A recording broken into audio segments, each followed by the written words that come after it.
IPL तो अजब ही गजब चल रहा है इस बार। पहले था प्लेऑफ की टीम्स पता नहीं लग पा रही थी कि टॉप 4 कौन होने वाले हैं, और अब ये पता नहीं चल पा रहा है कि भाई टॉप 2 में कौन आएगा।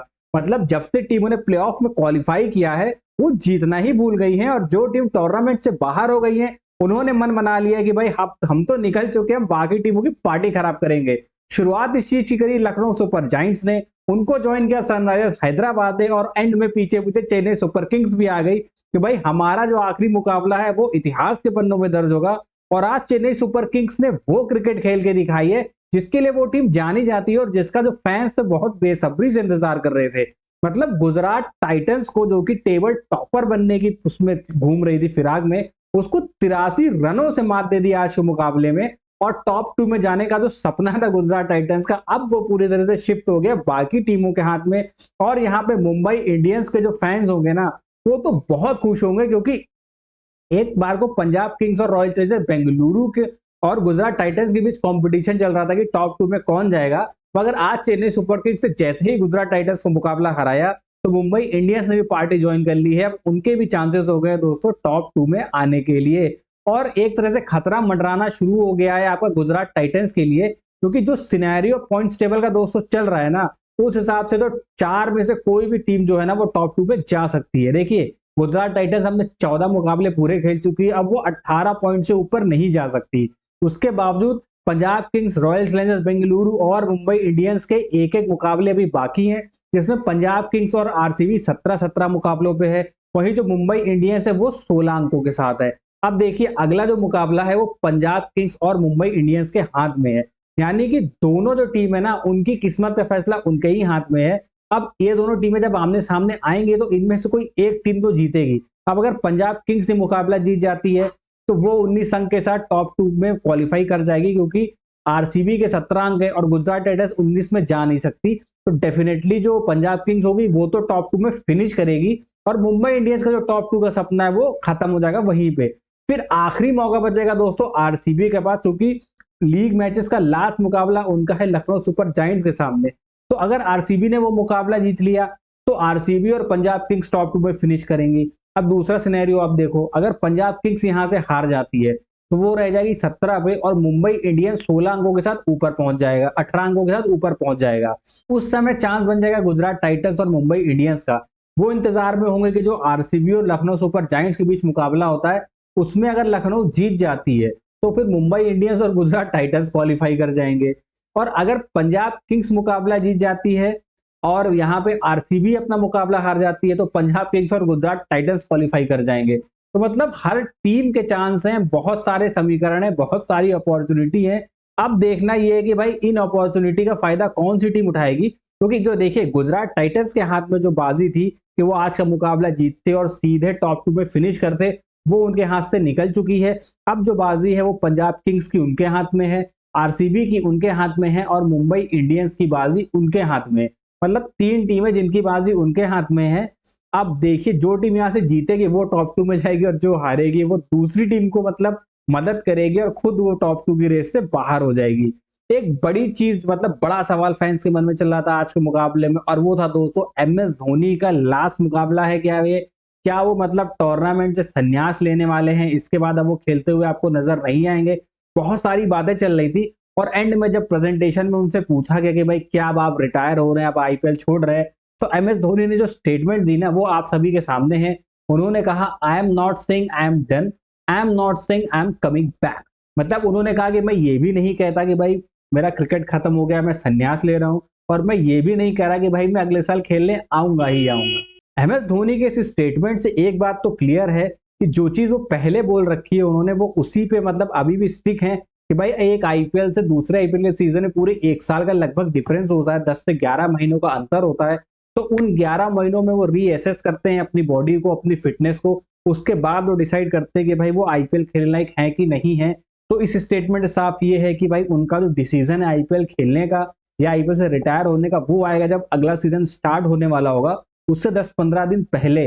तभी वो आपको अश्योर कर पाएंगे कि वो अगला सीजन खेलने वाले हैं या फिर उस सीजन से रिटायरमेंट लेने वाले हैं, क्योंकि उन्होंने पहले भी कह रखा है कि भाई वो अपनी बॉडी को देखेंगे, क्योंकि उस बीच वो कोई क्रिकेट खेलते नहीं है। तो अगर उनकी बॉडी उनका साथ देगी तो वो डेफिनेटली कंटिन्यू करेंगे, और अगर बॉडी उनका साथ नहीं देगी तो वो कंटिन्यू नहीं करेंगे। तो एक बड़ी स्टेटमेंट और फैंस को कहीं ना कहीं एक रिलीफ है कि चलिए एटलीस्ट अभी तो MS धोनी रिटायर नहीं हुए हैं, अभी वो इस टीम का हिस्सा है।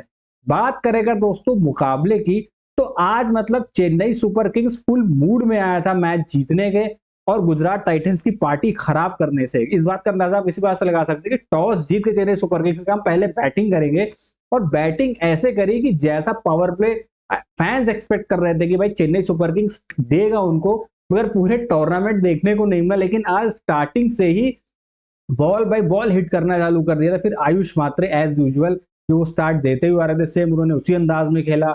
लेकिन जैसे ही आयुष मात्रे की विकेट गिरी, तुरंत उसके बाद उर्विल पटेल और उनके साथ डेविन कॉनवॉय दोनों ने चार्ज करना शुरू कर दिया। बेहतरीन शॉट खेले दोनों ने, एकदम एक स्टार्ट होता है ना जो जो टेक ऑफ करने के लिए जो रैंप बनाया जाता है, वो पूरा रैंप बना के दोनों ने दे दिया।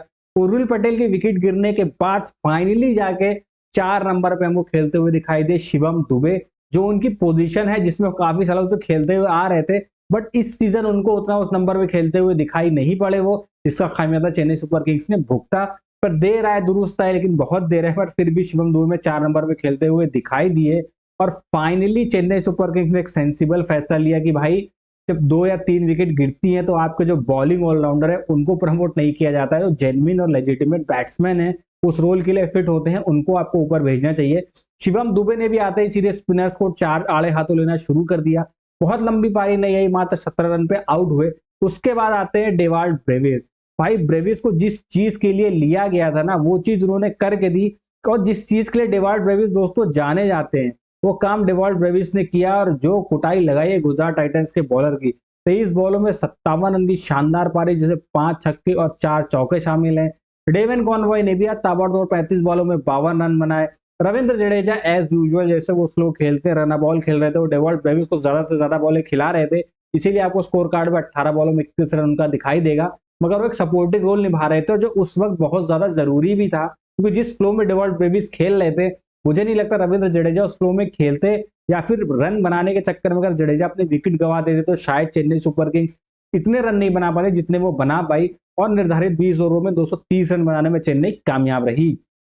एक बस फैंस के मन में मलाल रह गया कि भाई हमारे प्यारे थाला का लास्ट जो इस सीजन का मुकाबला था, उसमें उनकी बैटिंग हमको देखने को नहीं मिली। उसके अलावा तो एकदम फुल टू पार्टी कर दी चेन्नई सुपर किंग्स ने। अब क्या था भाई, पूरे सीजन में जहां ना चेन्नई सुपर किंग्स से पावर प्ले में रन बन रहे थे, ना चेन्नई सुपर किंग्स से पावर प्ले में विकेटें लिए जा रहे थे, तो आज उसका बिल्कुल उल्टा ही हो गया। मतलब पावर प्ले में चेन्नई सुपर किंग्स के बैट्समैनों द्वारा ताबड़तोड़ अंदाज में रन बने, 68 रन मारे चेन्नई सुपर किंग्स ने।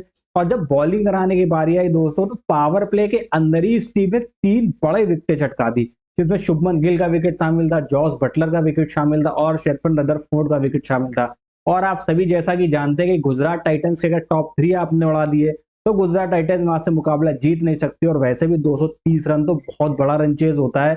और गुजरात टाइटंस का वही हुआ, आया गया आया राम गया राम वाला हिसाब से शायद सुदर्शन थे, जिन्होंने एक सोर्स संभाल के रखा, 41 रन बना पाए, और वो भी रविंद्र जडेजा का शिकार हो गए। और पूरी गुजरात टाइटंस की टीम दोस्तों को 47 रनों पे ढेर हो गई और चेन्नई सुपर किंग्स ने ये मुकाबला 83 रनों से जीत लिया।